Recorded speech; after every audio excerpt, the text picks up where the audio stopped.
kelompok 3 akan memaparkan materi tentang alur dan pengaluran. Langsung saja untuk materi yang pertama tentang hakikat dan pengertian alur akan dijelaskan oleh teman saya.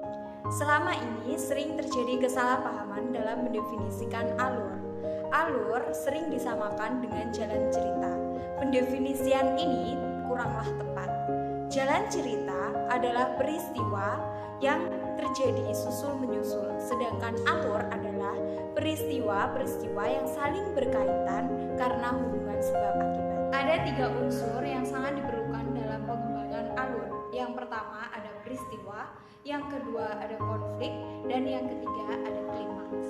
Yang pertama peristiwa. Peristiwa dapat diartikan sebagai peralihan dari keadaan-keadaan yang lain.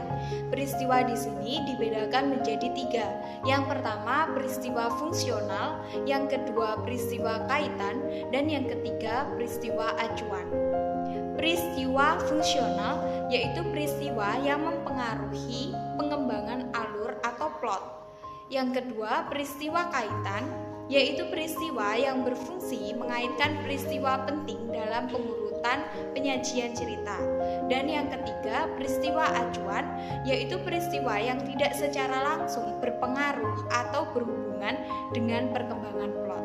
Yang kedua adalah konflik. Pada dasarnya, konflik adalah kejadian yang penting berupa peristiwa yang fungsional. Di sini konflik terbagi menjadi 2. Yang pertama, konflik eksternal atau konflik fisik. Konflik ini adalah konflik yang terjadi antara seorang tokoh dengan sesuatu yang berada di luar dirinya, mungkin dengan lingkungan sekitarnya atau dengan manusia tokoh lainnya. Yang kedua adalah konflik internal atau konflik batin, yaitu konflik yang terjadi dalam hati atau jiwa seseorang tokoh dalam sebuah cerita. Unsur yang ketiga adalah konflik dan klimaks. Unsur ini sangat penting dalam struktur plot karena keduanya merupakan unsur dalam karya fiksi. Klimaks adalah saat konflik telah mencapai intensitas tertinggi dan saat hal itu sesuatu yang tidak dapat dihindari kehadirannya. Artinya, berdasarkan runtutan dan kelogisan cerita, peristiwa saat itu harus terjadi dan tidak boleh tidak. Klimaks sangat menentukan arah perkembangan plot. Klimaks memang mungkin tidak bersifat spektakuler. Selanjutnya ada kaidah pengaluran. Kaidah-kaidah yang dimaksud meliputi masalah plausibilitas atau plausibility, adanya unsur kejutan atau surprise, rasa ingin tahu atau suspense, dan kepaduan atau unity. Yang pertama ada plausibilitas atau masalah. Plausibilitas adalah cerita yang memiliki kelogisan atau suatu hal yang dapat dipercaya. Sebuah cerita dapat dikatakan memiliki sifat plausibilitas apabila tokoh-tokoh dalam cerita tersebut dapat diimajinasikan. Kedua, ada suspense atau rasa ingin tahu. Sebuah cerita dapat dikatakan baik apabila cerita tersebut dapat membangkitkan rasa ingin tahu para pembacanya. Nah, membangkitkan rasa ingin tahu dari pembaca dapat dilakukan dengan cara menampilkan peristiwa tertentu yang menarik, yang sifatnya mendahului, namun biasanya ditampilkan secara tidak langsung terhadap peristiwa yang penting yang selanjutnya akan ditampilkan. Yang ketiga ada surprise atau kejutan. Sebuah cerita dikatakan baik selain harus dapat membangkitkan rasa ingin tahu dari pembaca, juga harus dapat menciptakan kejutan bagi pembacanya. Alur dalam karya sastra dapat dikatakan memiliki kejutan apabila kejadian-kejadian yang disajikan menyimpang atau bertentangan pada keinginan kita sebagai pembacanya. Yang keempat ada unity atau kesatupaduan. Kesatupaduan adalah unsur yang ditampilkan khususnya pada peristiwa-peristiwa fungsional, kaitan dan acuan yang mengandung konflik memiliki keterkaitan sesuatu dengan yang lain.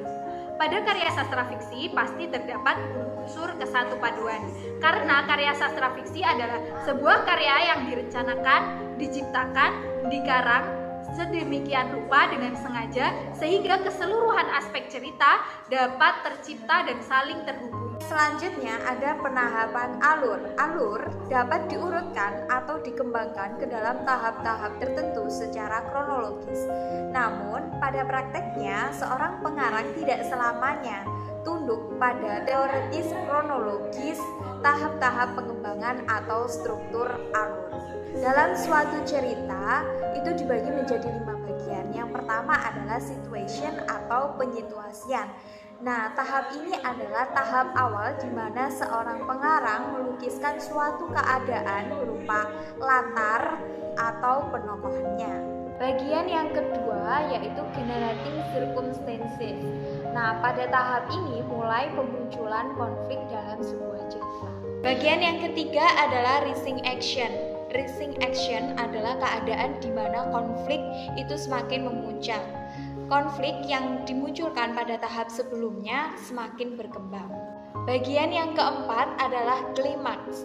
Tahap ini merupakan tahap di mana peristiwa-peristiwa konflik yang terjadi sudah mencapai titik tertinggi. Biasanya muncul pertentangan-pertentangan antar tokoh.